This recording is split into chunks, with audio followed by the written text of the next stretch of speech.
Hey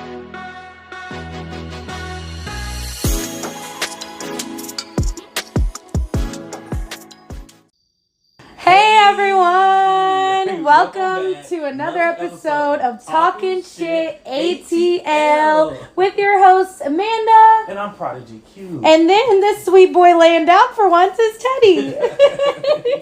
Might actually do good this time, right? Yeah. I shouldn't speak too much. Yeah. He's knocking on wood. So yeah, knock on wood with us. We won't mess up the microphone, so I'm knocking lightly. Yeah.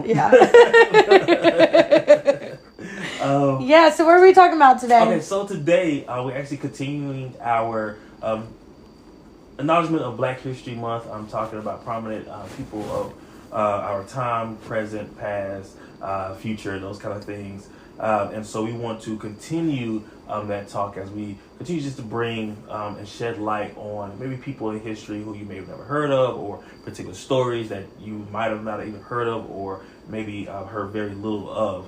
And so this week, actually in the past weeks, we definitely wanted to start more on a positive note, and that was kind of intentional. As we praised a lot of prominent inventors and women in film, those kind of things, and we're going to kind of shift gears a little bit because of course there are glorious things to celebrate in regards to Black history and all of those things and those stories, but of course there's always some unsavory stories, or of course there's a lot of dark history as well when it comes to Black history and our accomplishments and our story as to as it deals with America and the founding of the country.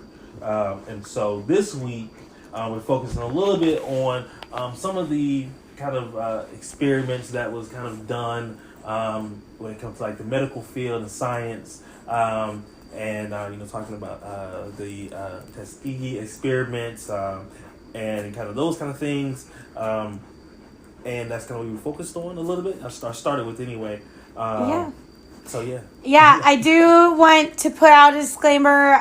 Like you was saying, this is a heavy topic, so I just want y'all to be aware of that going in. We're always gonna, talk our real shit and try to, make it light and fun as much as you can, because it's not a fun subject. But I also want to give a disclaimer that this is round 2 for us. Round 2, yes. Our audio and video cut out, so we couldn't even salvage any of the last episode. Yes. So I had a little cry and walked Teddy, and here we are back again. So this is the part 2, part 1 that you didn't know. Yeah, and unfortunately, like how we do these episodes, we don't share the information that we're sharing until we're rolling. So that's what kind of gets us going on different tangents. And now we know exactly what each other's going to talk about. Right. So it will be a little different. I really wish y'all could have seen that one, because it was good. It was so good. It was so good. But we're going to make this great too. You won't even know what you're missing. We're going to bring you the vibes for sure. Talk our shit and give you kind of a good unabridged version of it all. Yeah.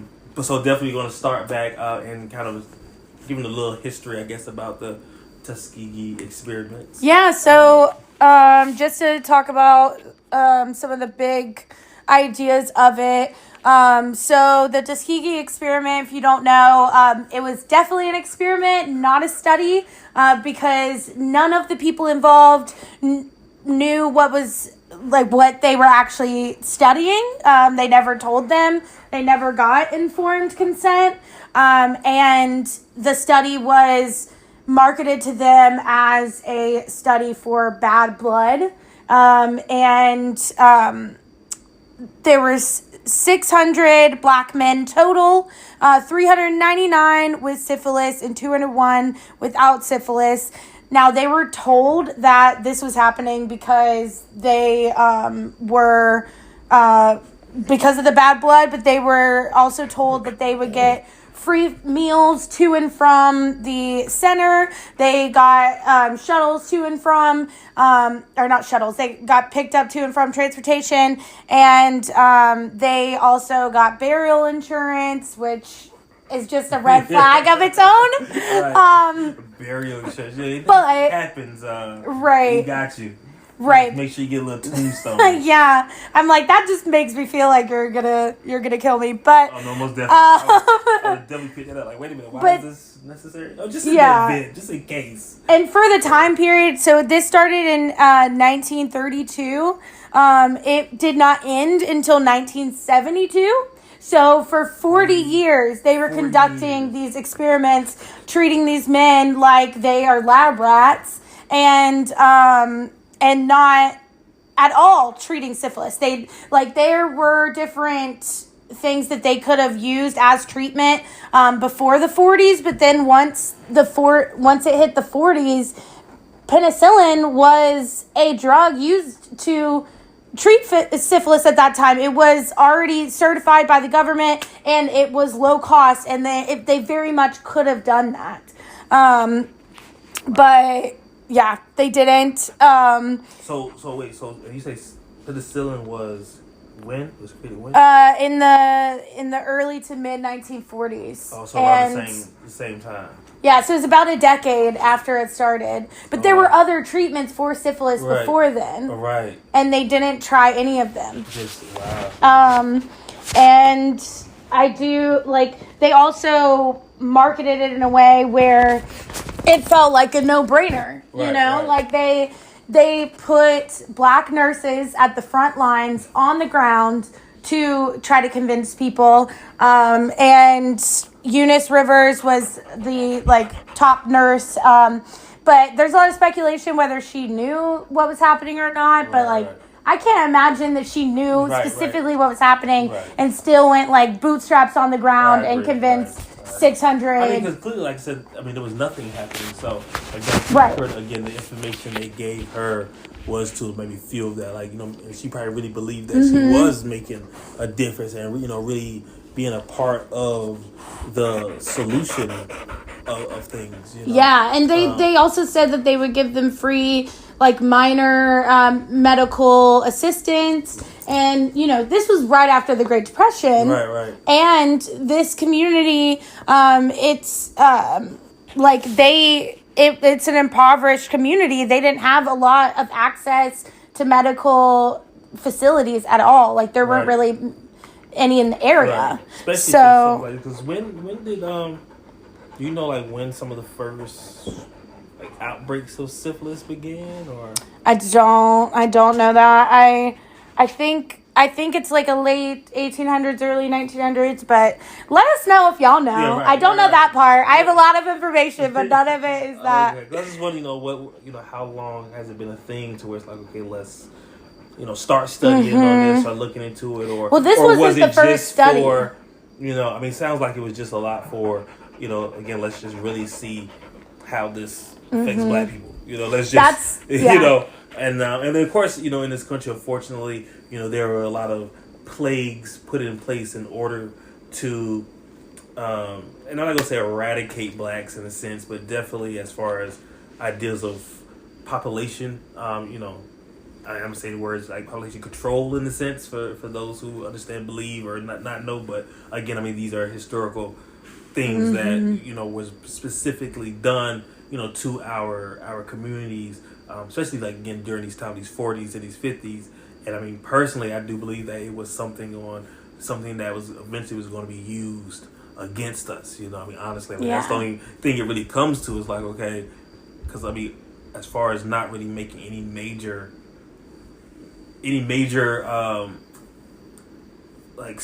was fines for a better cure, like you said before, there was already things that was cured, and so again to let it go on after we already have medical treatment that can take care of it. What's the need for that? Let's just so that's kind of that's wild. Yeah. So how they sold it to, and I'll go ahead and call out the evil entities that were the head of this whole thing. So Dr. Taliaferro Clark, is associated with the start of the experiment and was a public health service officer that did all the work with the government to guarantee the funding for it. And he finished another project and noticed the rate of syphilis was rising and worked with Dr. von der Leer. I don't know if I'm pronouncing their names right, but fuck them, so I don't even care. And I really don't. And everybody else, I made sure I'm pronouncing their name right, but I was like, no. So the Dr. von der Leer or whatever assisted Dr. Clark in conducting the research and helped conduct physical exams and gave them in partial treatment so that they would participate in the experiment. And then came up with policies to gain consent for the spinal taps that they did. But he retired in 1943. Yeah, I mean that's a big thing. I mean, spinal taps is like I mean you can I mean if they do it wrong, like you can really become paralyzed from it, you know. So like that's another major thing. I mean, you talk about really putting life on the line, hoping to find a cure or something, and not getting any of that. I mean, that's and again to say, it's in the name of research. It's in the name of medical advancement. And I mean, I get that, you know, in order to get a lot of the cures and the treatments and stuff that we do have today, it is because of, you know, kind of those necessities in order to, you know where, again, you know, how it's going to affect people, you know, does it actually work? But of course it's supposed to be some type of preliminary in there before, of course, you go to human trials and things of that nature. But I think that, of course, the biggest part of this is the fact that, I mean, it sounds like it was misled consent, you know, more than anything. It wasn't even misled, it was straight up lied to. Like, everybody was lied to. And what they consented to was not even happening. Right. Like, they did the bare minimum as far as giving them other medical treatment to try to act like they were doing the right thing when they were taking blood and x-rays and all this stuff. Right. Not just giving them a band-aid and saying, yeah, we helped y'all out, you know? Yeah, when there were obvious options that would have worked. Gave them a couple cough drops and was like, right, yeah, you know, just you're good. You're good. So also, this is important to note, so only, by the time it ended, only 74 out of 600 of the participants were alive. Wow. And I know that people can say, like, it was 40-year-long experiment, so yeah, some people were gonna die of, like, old age or whatever, but the 74 out of 600, like, a lot of them died from syphilis. A lot of them died from medical complications. Because clearly with those numbers alone, I mean, wherever they were testing failed. Yeah. You know what I mean? Like, it's very clear. It's very clear. Like, yeah. Like, whatever you were. Yeah. Like I said, I mean, I think experiment truly is the best word for that. I mean, literally. Yeah.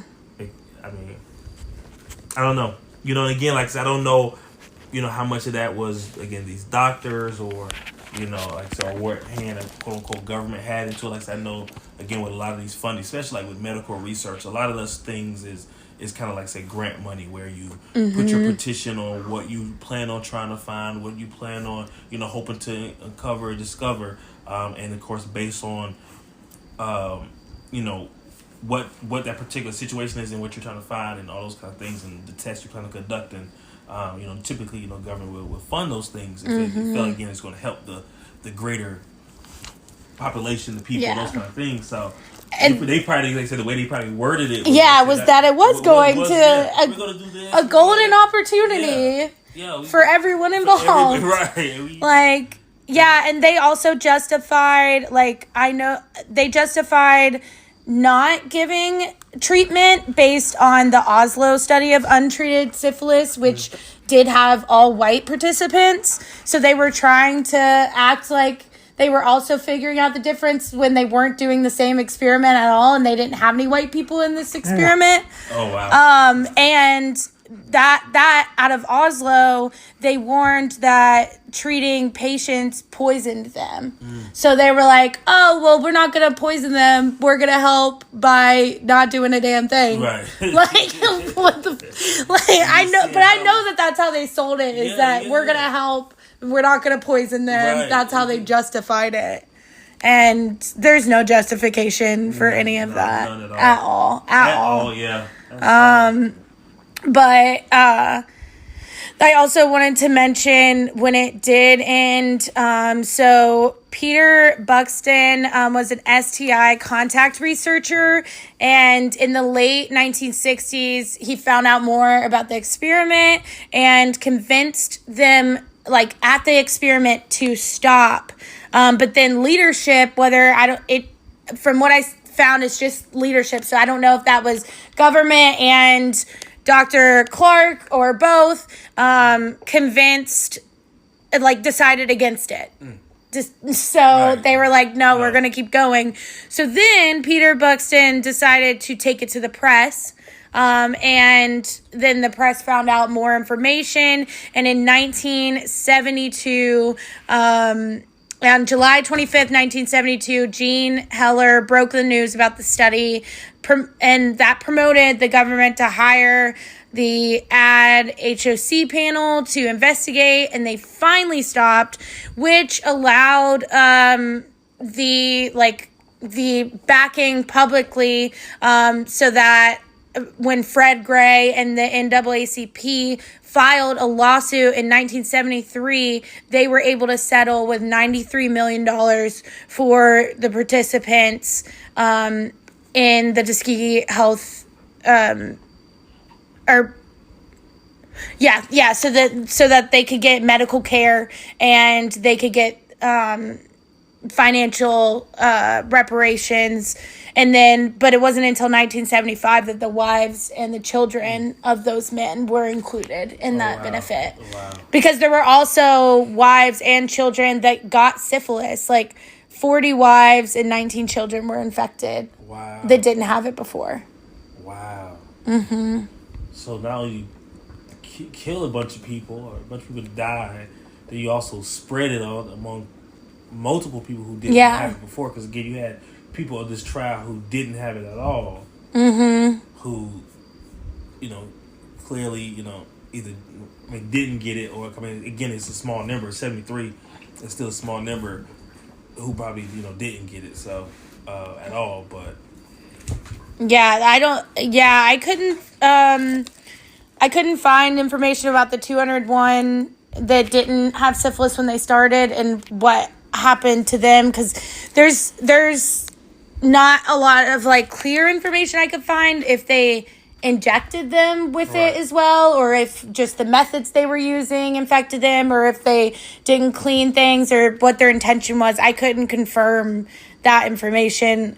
It wouldn't surprise me. Right. But I couldn't confirm it. Right. And a lot of these tests and things are supposed to be public knowledge. I know we didn't fully go into the actual medical documentation or study documentation.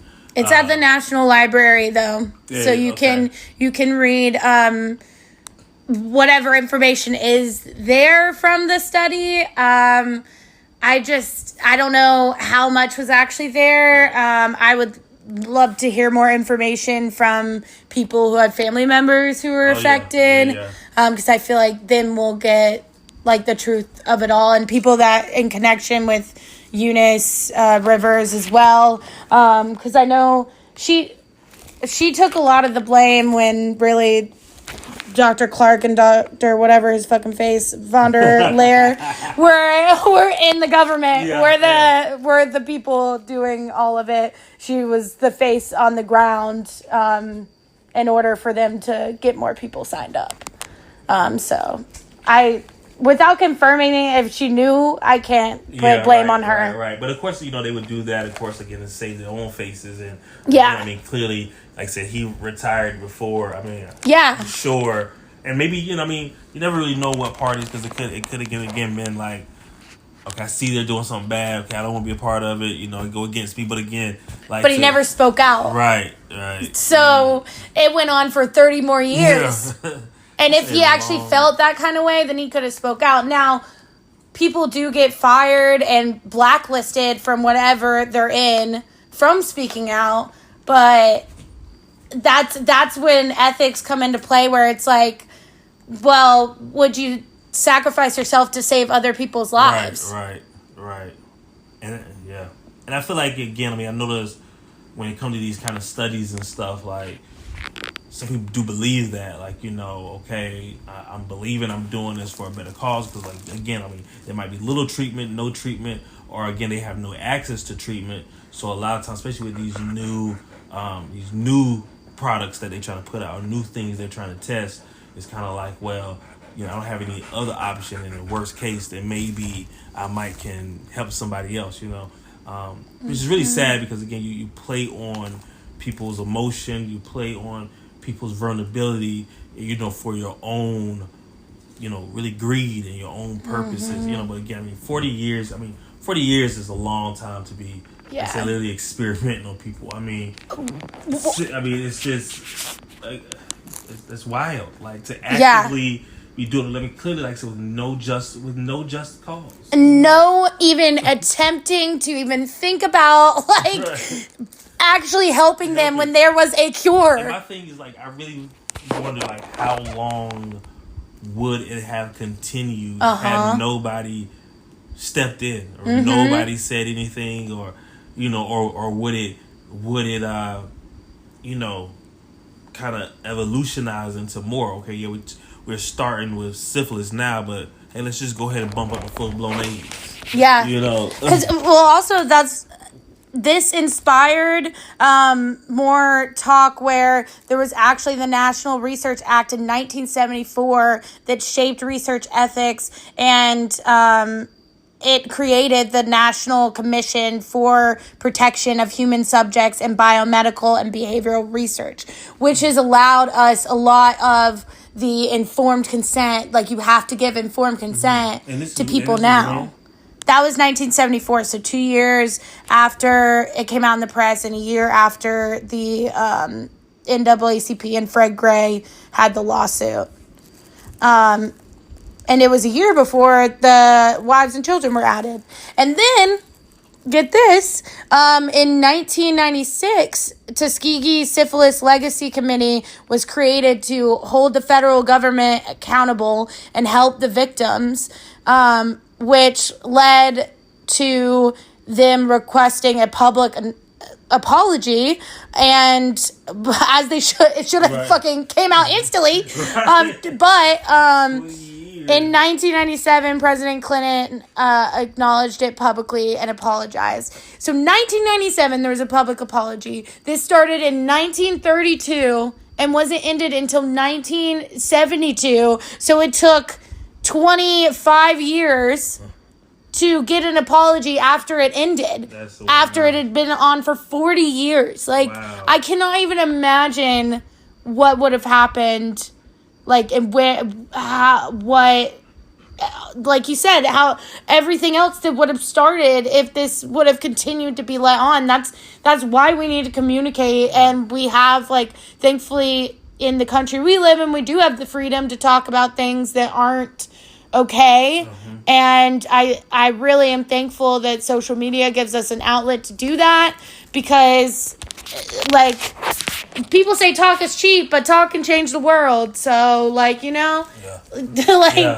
without communication and education, then things don't change. Right. And I'm glad as well that we have, now with social media, that we have those opportunities where we can see these injustices kind of happening in real time. I mean, again, news and stuff before was, few far between. Like, it took so long for people to, for word of mouth to circulate, for anything, and so I'm glad that we kind of have social media in that aspect, because even again, like, we alluded to, like, the stuff that's going on overseas and stuff. It's like, we get to see these things firsthand in the moment as they're happening, compared to you know, and hear before.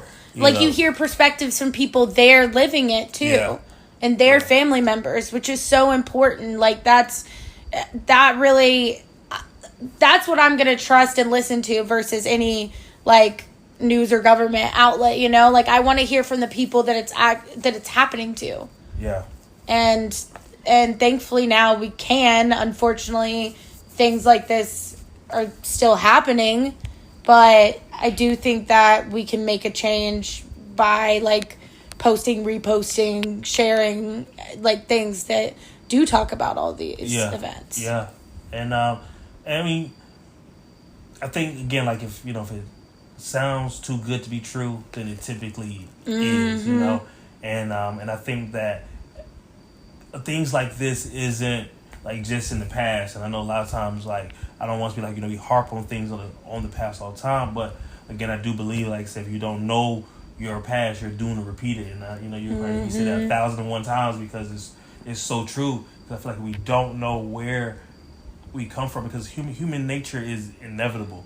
We have a tendency as people to kind of do the same things throughout history. Like it might look a little different, shape itself, but just because it has a different name doesn't mean it's not the same right, it's thing. Not the same thing. So I think that those things is important so that we are always policing ourselves.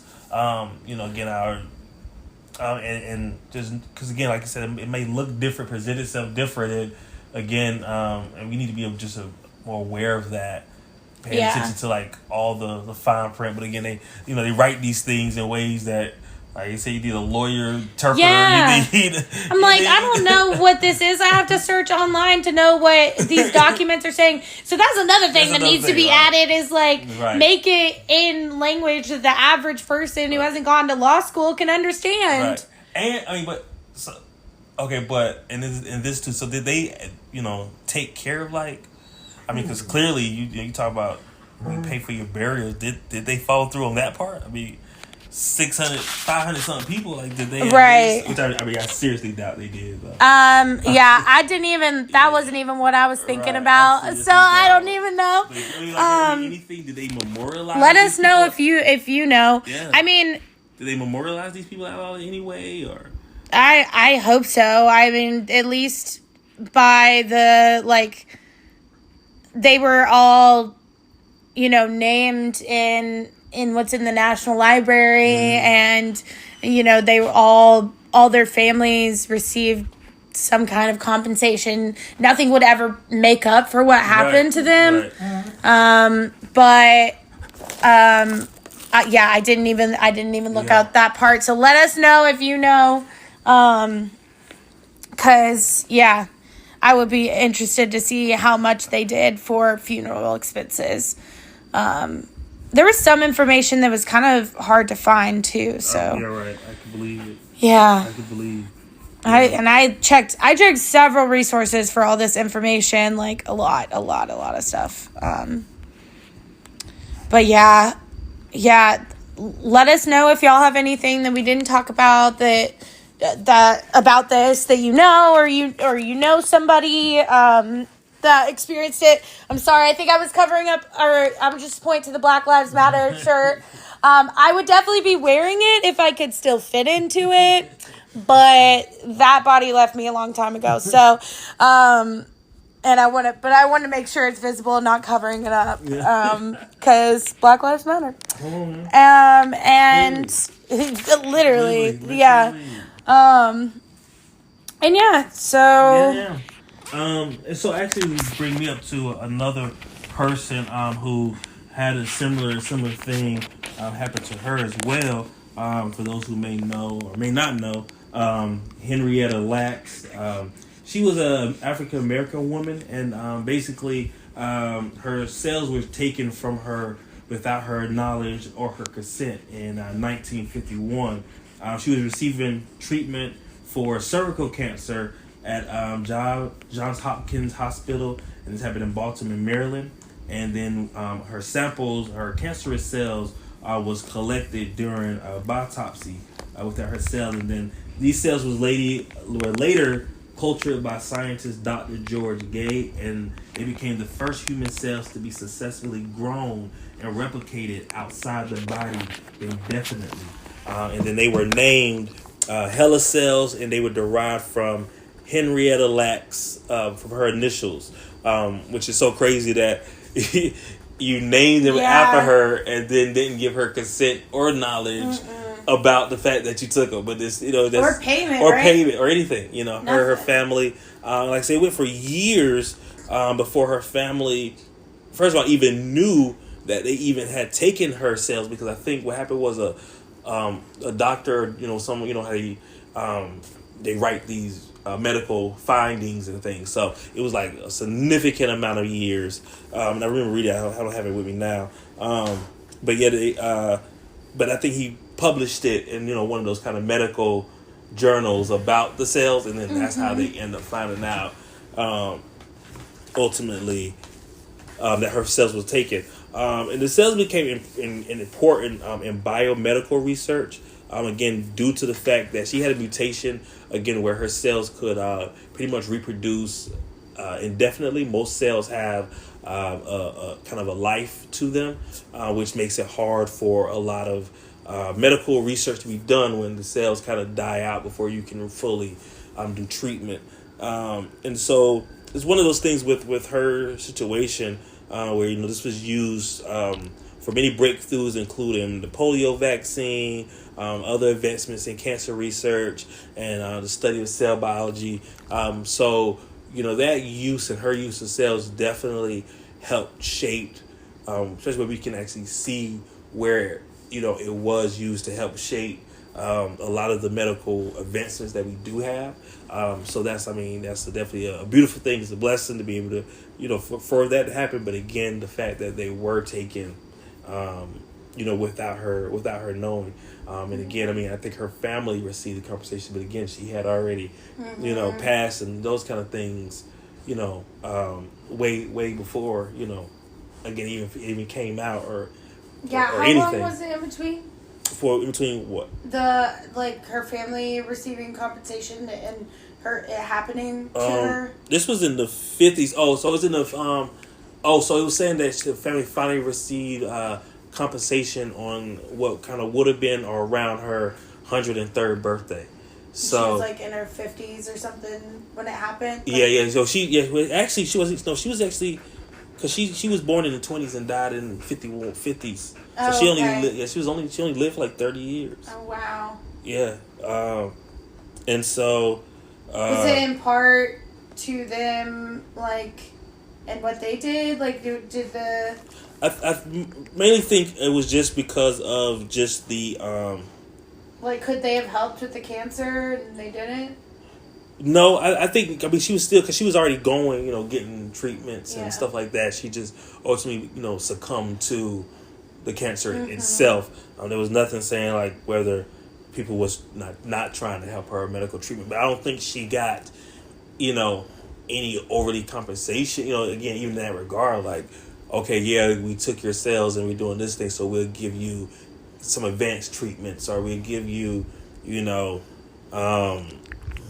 advanced accommodations when you come, so how, whatever. I think it was just probably whatever standard treatments they had at the time, and hey, it is what it is, but hey, we'll use this for... Yeah, they're going to make money off your body without telling you that they're even taking your body. It, right. And, again, we're talking about... And again, it didn't disclose how much the settlement was for, so I don't know what the family ultimately settled for.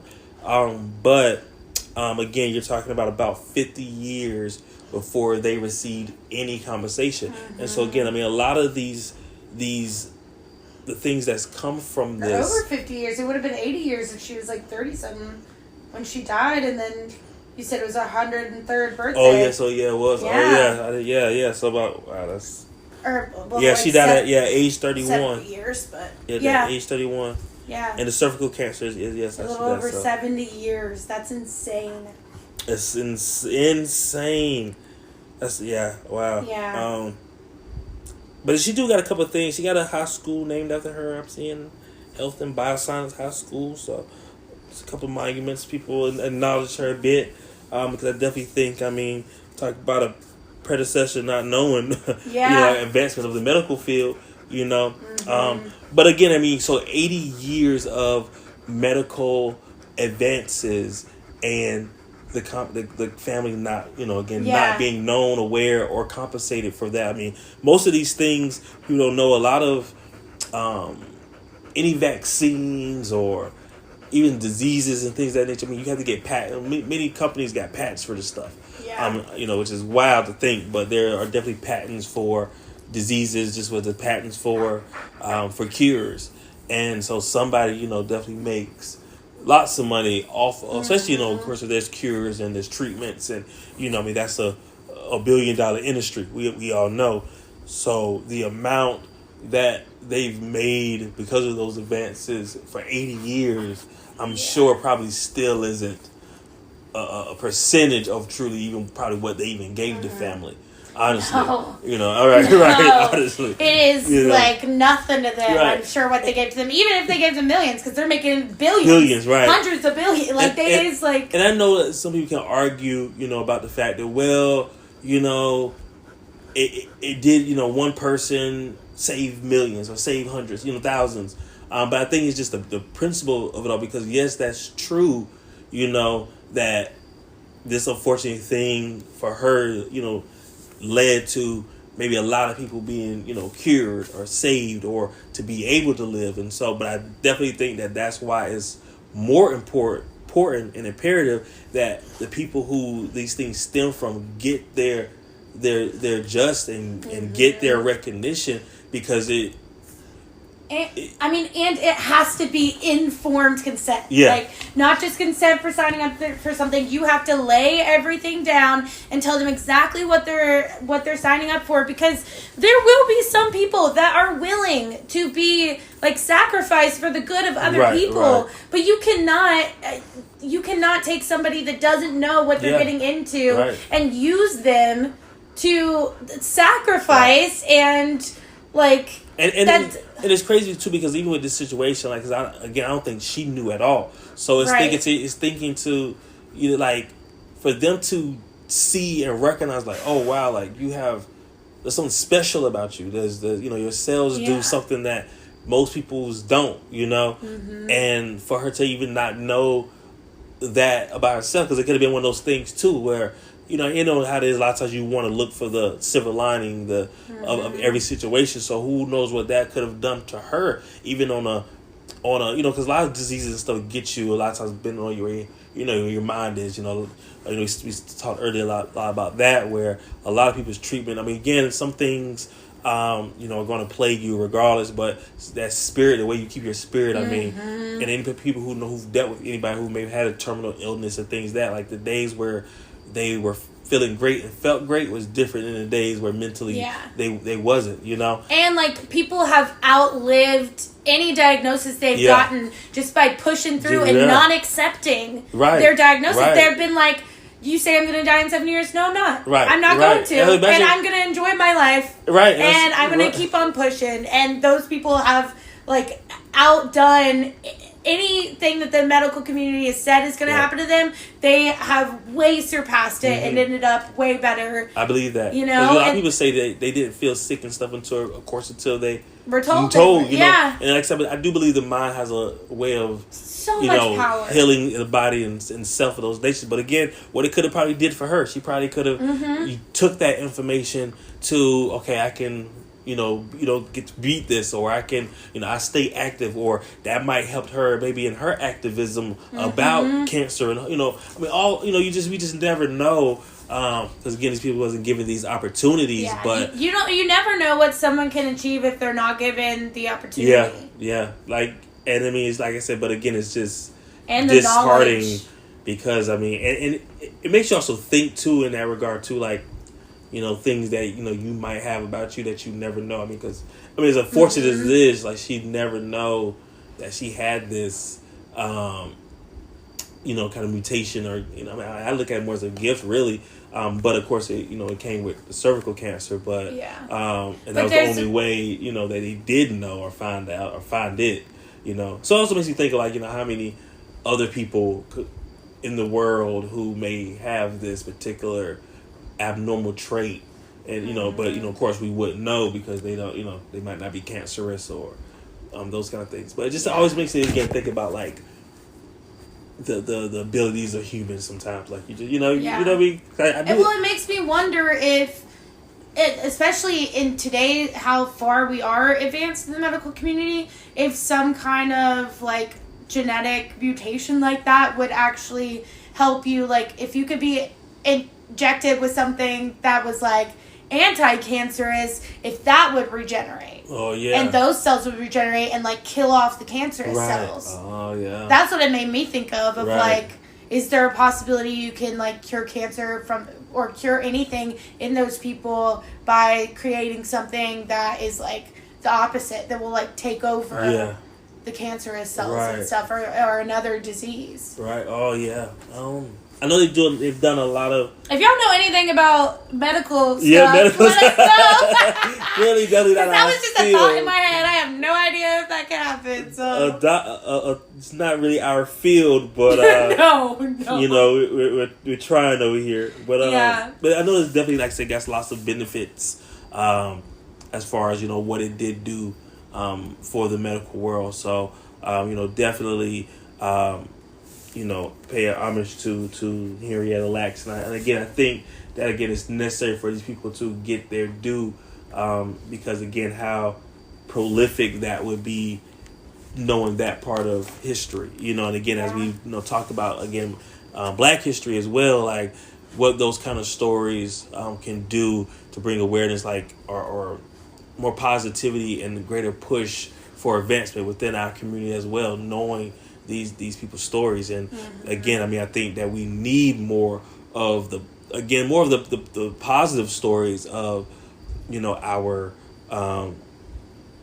in the history books, and to be included more into the history books. And I think we all can know and attest to school of history, and you get to Black history, African American history, and it's literally a chapter in the whole book, and then I feel like that was the only time besides in college, like, and besides like whatever research I did on my own, I feel like that was the only time in school where I learned about most Black history besides just the key players that you hear about all the time. Agreed. And there's so much and so many different subjects and areas that the Black community has progressed us as a society that need to be acknowledged. Absolutely. And then as well, the issues that the government and people in general have also done to harm the Black community needs to be talked about. And I think it's also important too in saying, like, a lot of our history prior to coming to America has been erased, and we don't have our languages, our customs, and these are things that's true, that's fact, despite on what part of the argument you may want to be on about it. But I think that it's imperative that we don't allow the history we have here to be erased as well, because then we truly lose kind of that our purpose and our identity a lot of what we can possibly do, what we can contribute, and those kind of things. And so again, we have to continuously look at history and tell these stories, because again, like, if we could get it in school and we got it, it wouldn't be an issue, it wouldn't be taught, so we wouldn't have to go through the same thing. So again, if we're not doing it again in school, and like I said, again, a lot of these people and things I'm hearing is the first time I'm hearing it every in my life too. So clearly we're not having the conversations, and we're not passing the history down even as a community, and so I mean there's displacement on both sides, and again, until we know better, that's when we're going to do better. So like, even if you don't start out by searching things online, definitely talk to your family members and see what they've gone through, any stories that they can share with you, because like there are so many parts of history that we can learn from people that were in those time periods, and some of those time periods we still have people alive today, and some of those people have like fully functioning memories, like even like I feel like there's somebody in my family that's like 90-something years old, and I'm like, girl, you can think better than me. It's like, for real, my grandparents like that. I got my granddad. He tells stories, and I be like his memory of detail. Yeah. Like they can tell you like the day, the time, what it smelled like, and you know what I mean. Like it's like I bet he can remember what I did yesterday. You know, Yeah, like I barely like. And you tell I can barely remember what we talked about on the first episode. So true. I've been over here pulling. I've been trying to pull. So true. But and I think again, like you mentioned, that stuff is truly like it's significant. I know it becomes a thing throughout history where it's always kind of that cycle where the older generation gets older, the younger generation really wants nothing to do with the older generation because they're older, and we get rebellious, and we kind of have that cycle.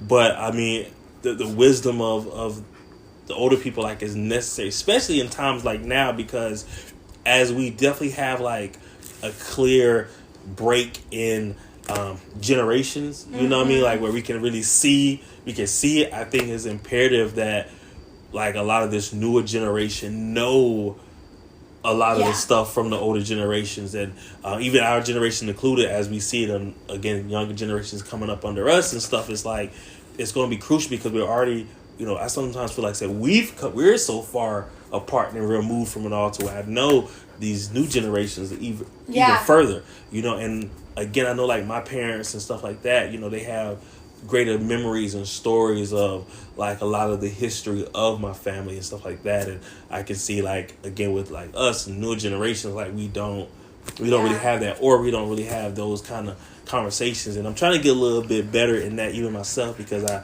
understand again the wisdom of the older, and then the energy and of kind of the newer generations, and I don't want us to get too far, like I said, removed to where we're seeing these things happen again and again. It might not be, and having history die with the person. Exactly, because again, it might not be us today. And again, we can always argue that again, blacks have come so far in this community, in this society, and we have. But just because we're not the marginalized group of today, or don't mean it can't be somebody else tomorrow. You know? And just because like you've gotten so far doesn't mean that there isn't a long way to go. Oh, and it's just absolutely. like it's just very subtle now and undercover, and like things are presented as like, oh, we're all good and equal and everything's perfect now, no more work to be done, and that's just not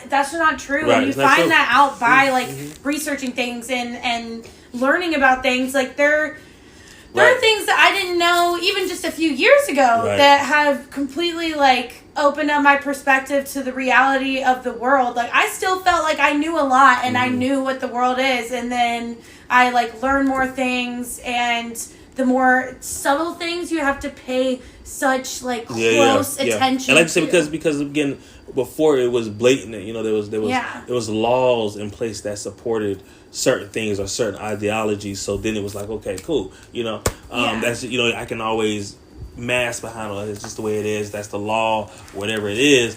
But now, like I said, it is more subtle, where even like things like racism isn't so blatant where it used to be. Now people can mask it a little bit, or we'll give you the opportunity, but at the third of the price. Right. Like right. Stuff like that. Things like definitely. We talked about that in the last episode too, and it's very true. But the optics of it look like same opportunity, or same better opportunity, because again, where like we mentioned last week, which is was getting paid like how he was getting paid $450. Now it's like, okay, now we're giving you 10,000, like I said before, we won't eat. We're giving you 50,000. So 50,000 is great. Yeah, you should. It's not $450. Look how far y'all come, right? But it's still pennies and crumbs. You know what I mean? Like you just get a little bit more crumbs. So you might get So we definitely have to continue to just keep these narratives. Just keep the narratives going and the conversations going. Keep these people's stories alive. That's the main focus. I feel like that everybody can connect to is like we're not trying to like harp on the world or make you feel like negative about the world. We're just trying to like share awareness and pay homage to the people that suffered when they shouldn't have had to suffer. They should have never gone through any of these things. Right. And I think it's just constant. And we don't want them to happen again. Constant consciousness is just always the biggest thing, more than anything. Just being conscious and aware of people, individuals, selves for sure. Yeah. And definitely, other people's stories, and again, making sure people like this who kind of our unsung heroes, because I mean, honestly, a lot of people we talked about, and especially like a woman like Henrietta Lacks. I mean, she's a real life superhero for real. I mean, the fact of the amount of lives that ultimately was probably saved by her. I mean, and the fact that we don't hear enough about her, the fact that there's not enough streets named after her. I mean, whatever. I mean, there's be so much more. I mean, I saw one in the area of Baltimore, of a high school. Like her name should be, the same way we have MLK or streets and Malcolm X streets, and I mean, there should be some Henrietta Lacks roads or something. Something like monuments. I mean, because again, I mean, we will never really know the amount of. I mean, I'm sure if you collect all the data, but I don't think we ever really know possibly again the amount of lives that this one woman probably saved at the expense of, even when she couldn't save herself. You know what I'm saying? I mean, 31 is young. You know what I mean? Like, and I would bet yes more than no, if she had the informed consent, then she probably would have agreed, but she also would have been compensated immediately and talked about immediately, which is what she was owed. Yes, absolutely. I agree. She should have been able to see that impact that she had. Yes. Instead of it being ripped away and her family having to fight for her to get that legacy that she's owed. For 80 years that's at least that's a long time. That's a long time. Yeah. So it's just like we can get the same like amazing result of what these stories have brought to the medical community by going about it in a different way, letting people know, giving people more compensation, and warning them about all the side effects, which you hear super quickly on commercials. Right. Right. And like, everybody involved too, because it's not just the individuals, but clearly, like I said, these things trickle down to, like I said, literally their families. Like I said, whole families not knowing or being compensated later, or even more so, even worse, in my opinion, being affected. I mean, seriously, like at least if you would have known, then I mean they would have even made more precautions. I mean, because now you're talking about, like, say, creating generations of particular disease and illness, and I mean that's where we get wild, like wives and kids who again didn't ask. I mean, so these people didn't have any consent at all, at all. Or even I mean, put kids in the mix. I mean, people who may have like, okay, I'm thinking I'm getting treated. I would love to be able to have a family. May have found some other, done some other things or found other reasons just to, ensure that their kids didn't, I mean, just different preliminaries they probably would have done to ensure, that kind of thing. I mean, so it's just, it's wild. Yeah. Giving, false hope, all of it. But, and that's why it's important that, all the changes that we want to make to legislation do happen, and you walk with informed consent no matter what the subject is, because like things can only get better if everyone's more aware. And then we can spread that knowledge, and then also spread like positivity is like a wildfire, and same with negativity and same with education. So it's like you plant the seeds, you talk to people, you spread it out there, and then you're going to get back whatever you've given out. So why not like make it positive and more leaning towards educating people? So, yeah. And then imagine the world we can have. And we can keep these kind of companies accountable for it, and be like, and making those things clear and plain, so then at least, again, everybody just has the decision upon themselves before anything. And I think that, again, that's the biggest thing we can say, is at least somebody can say, okay, they brought to me, they outlined everything, And, I knew what I was up against. I knew the odds. I knew the risk completely. And then, boom, I made a decision to yay, nay. Because like I said, there are people who be willing. Yes, let me do this. Let me be a part of this. Let me, hopefully be a part of history. I mean, who will gladly sign up for these things. And like I said, they might have to work harder to find all the people, but there will be the people, and then everybody will win in the sense that everybody knows what's going on and have made a decision to be there. Right, because then even if those kind of tests go the opposite way, I do pass before or whatever, then at least I know that I feel a little bit better sense that my living wasn't in vain, or at least I knew I lived my last days. Even in possible physical, misery, but just feeling like spiritually in the sense like this is going to help somebody. This is benefit. And I feel like those things do so much difference in people's treatment. Of course, and how they perceive those issues and those battles. So I really hope on that this has helped y'all today, and that you learned something. And if you want to share it with a friend, share it with anybody that you want to share it with. And like and subscribe and all that. We really, really hope that everything we're doing here is making an impact in at least one person's life. Absolutely. If not more. We are fully open to anything you want to communicate with us, like any subjects you want us to talk about, anything you don't like us talking about, anything you, just anything you think. Just let us know. And we will respond accordingly. Right. I can't guarantee what our response is. And I was going to say, I know that, again, this episode is definitely a little heavier. So with that being said, if you need a little pick-me-up, please go watch other episodes. Yes. We have so many joking ones. Yes, watch other episodes. Get it off you. Revisit your favorite episode that you liked in the past a little bit to bring you back up. Look at some of our TikToks. Yeah, right. TikToks is good. Yes. Instagram, So if you need some laughs and stuff, definitely go over to those sites and those pages and look at that stuff. Kind of get this off because we know it's kind of heavy. Because I know we feel a little heavy right now. Just talking about it all. But talking about our animal episode and the same script, different game made me think automatically that those are like some of our lightest ones. Oh yeah, I'll think about those sort of games and stuff. Yeah. So definitely check those out. A lot of those is season 1. Check them out. Send to your friends, all the good things.